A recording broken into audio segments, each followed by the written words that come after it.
Hi, I'm Randy Vaughn, and this is Michigan Flip. Michigan Flip is a web series about flipping property and all things in between in real estate. In today's episode, I am discussing rental rules to live by. I'll be with Detroit area eviction attorney Justin Smith. So keep watching, you don't want to miss this. Well, I mean, there's security deposit that I kind of want to cover. I want to cover like people that want to do their own notices to quit. Don't be oppositional. I kind of like that as kind of a landlord thing. Don't be too much of a jerk at the front end with your tenant when you're signing them up. But be strong if they're non-compliant. But try and foster a symbiotic relationship. I mean, that's one thing that I think that sometimes landlords get into trouble with is that they want to be too dominant, too type A at the front end. You have rentals? Yes. I do too. Tell your tenant that you can be the best landlord in the world, but at the same time, maybe approach them saying that you do have a lease and you expect a certain amount of things. Pay rent on time. Don't wreck my place and talk to me. By the way, are we rolling? Yeah. I just tell my tenants I'm not in the business to throw people out of the property. That's right. I am in a business, and one of my closest friends is an eviction attorney. Who is that closest friend, Randy? I love you.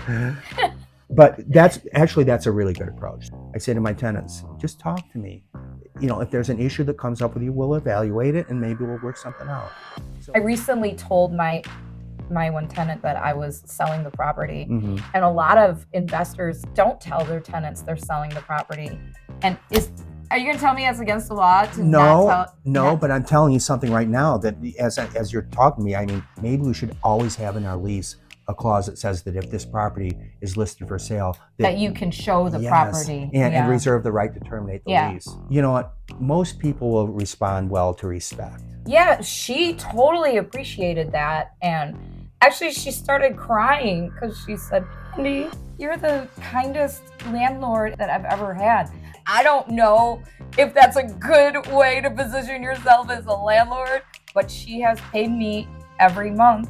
She's been there almost a year. I don't believe you for one second. No, I'm just kidding. No. I started crying. I was like, oh, this isn't supposed to be like this. No, toughen up. We're all in this world together. I mean, yeah, but now she's open to letting me walk through the house. She's not going to be problematic.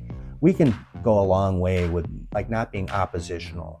Sure. With tenants. And by the way, if things don't work out, you can be the nice person on the front end of things, and then you can lay the hammer down if need be. Okay, the do-it-yourself people. Do-it-yourself management or do-it-yourself? Legal. I mean, I have no problem with do-it-yourself management, but when it comes time to sending out your legal notices, especially for a termination of tenancy case, you might go into a Detroit court and the judges will pick your notice apart, said it's dismissed. And because you have to use a certain size font and it's all weird like that. If you look at the form itself, it's actually a pretty simple form, but if you don't understand the rules and that it's not really a 30-day notice, it should really be 32. If you don't put on the notice that all other occupants, then you might not be able to evict any uncle or sibling or whoever, or boyfriend, girlfriend that might be in there. If you're doing a 7-day non-payment of rent notice, that's a little bit easier because it's 7 days. The whole thing that what I'm trying to say is that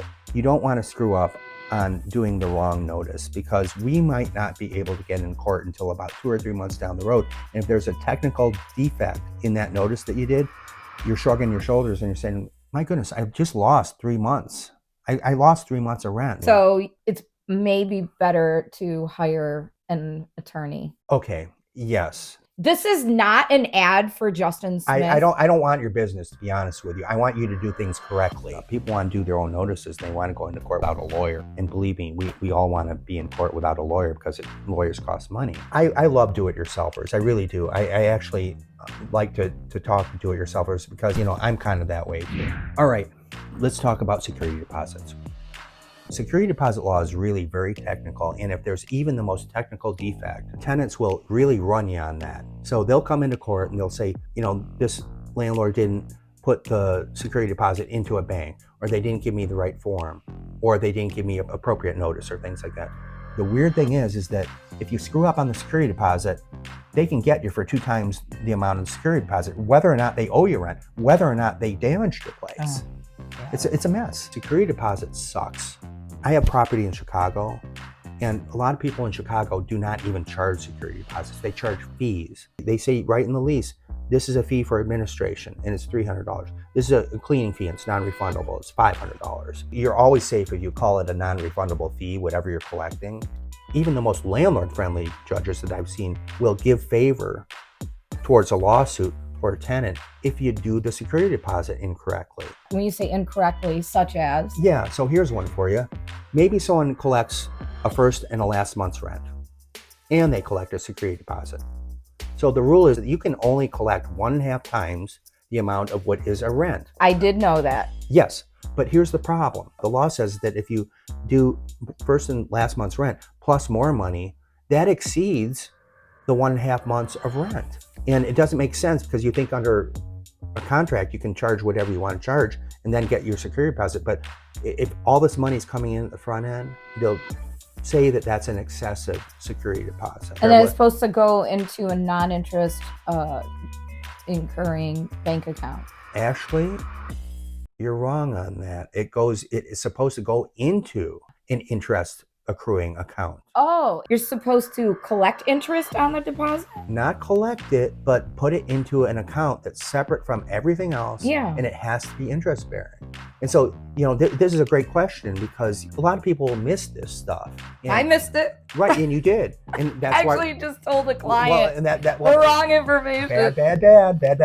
But see, that's what I'm talking about. It's going to be really difficult. Even the most seasoned landlords that I know screw this up. All else fails, interest-bearing account, or you can post a bond with the state. And honestly, I've been doing this for like 30 years. I've never seen that happen. The Landlord-Tenant Relationships Act is about 5 pages. It's not a difficult law. Just read it and understand it. So Justin is here in the Detroit area, but if you are looking for help dealing with your rentals, then you're going to need to look up attorneys in your own area. And hopefully you don't ever need me. Sometimes these tenancies work out. Sometimes they don't. It's about 80% to 20%. You can be the best screener in the world, and sometimes 80% work out? 80-20, 80-20. What about Detroit? Detroit, it can be a little bit more challenging. So like 70-30. I think you're right. 70-30. Cool. Thank you, friend. All right. Thanks for having me. All right.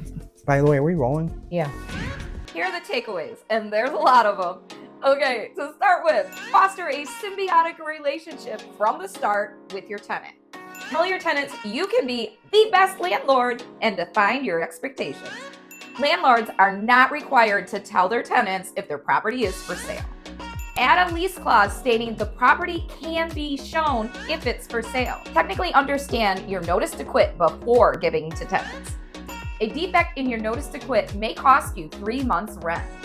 A savvy tenant may go after you for a security deposit violation. A security deposit violation fine is up to 2 times the amount of the security deposit. Think about charging non-refundable fees instead of collecting a security deposit. Avoid adding excessive fees in addition to your security deposit. I got this one wrong. A security deposit goes into a separate account that is interest bearing.